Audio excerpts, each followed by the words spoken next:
a flash of teeth and fury. Something went wrong long before the struggle began. A misstep the land never corrected. Above, her sisters watch from the relative safety of the ridge. She found herself in a trap, not built for her, but perfectly shaped around her anyway. There is another presence below, patient and unseen.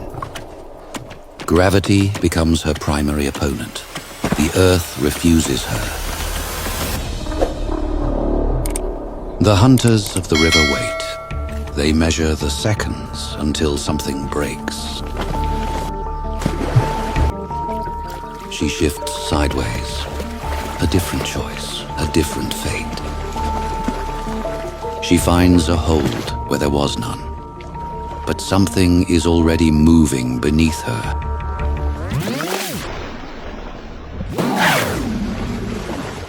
With a primal heave, she defies the abyss.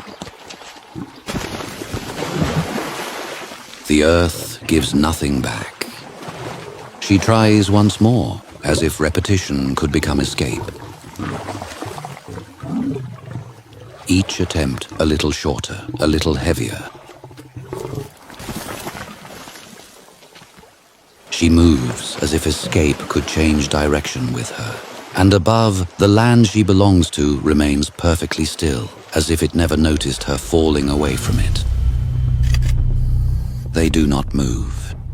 Even the river feels paused. Two kinds of survival holding their breath in the same moment. She moves into deeper water, as if she would mistake anything. Depth, danger, even certainty itself, if it meant survival.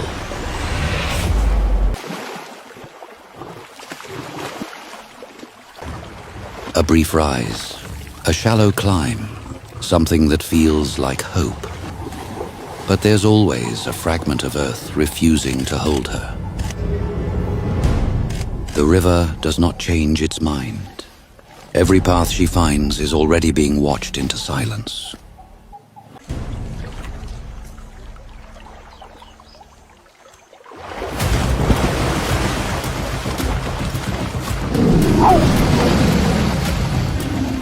The strike missed. Fear is no longer hidden.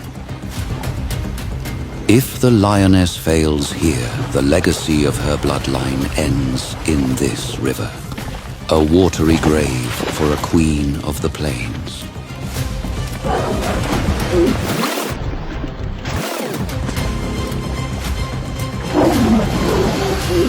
As long as she still feels the ground beneath the water, she has one last advantage left. A fragile kind of agility that keeps death from catching her cleanly.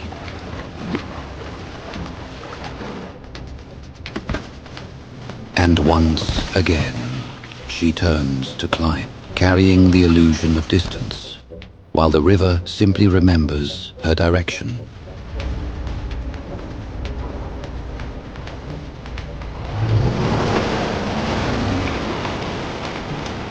The movement is the only advantage she has left.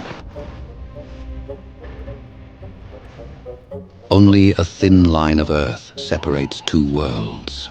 One that roams freely, and one that has learned how little earth can be trusted. Each time, they find her again. Not with urgency, but with restraint, as if even pursuit is something they choose to pace.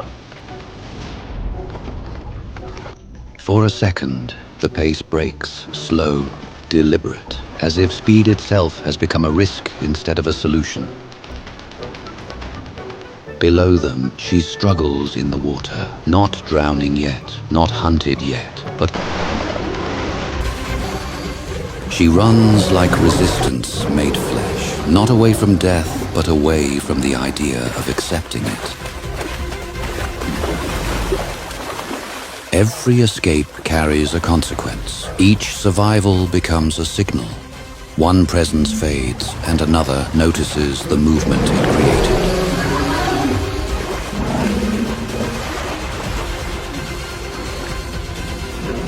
a twist, a break in direction, a refusal to be predictable.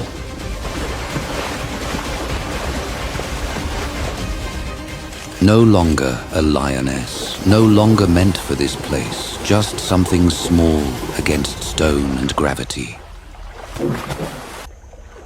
The crocodiles no longer watch as a single intent, but as something distributed across the river. Not one pursuit, but many.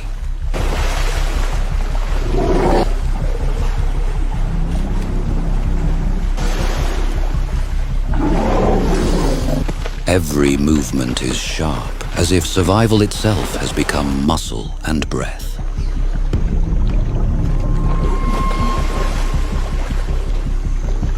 For a moment, the roles blur.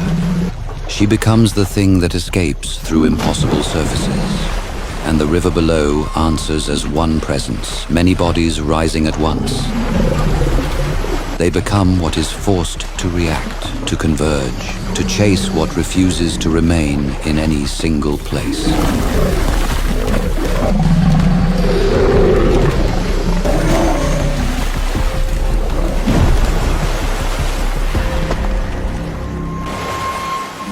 She had cheated death more than once, fighting with every last breath to survive, yet her story ended tragically in the jaws of two merciless hunters.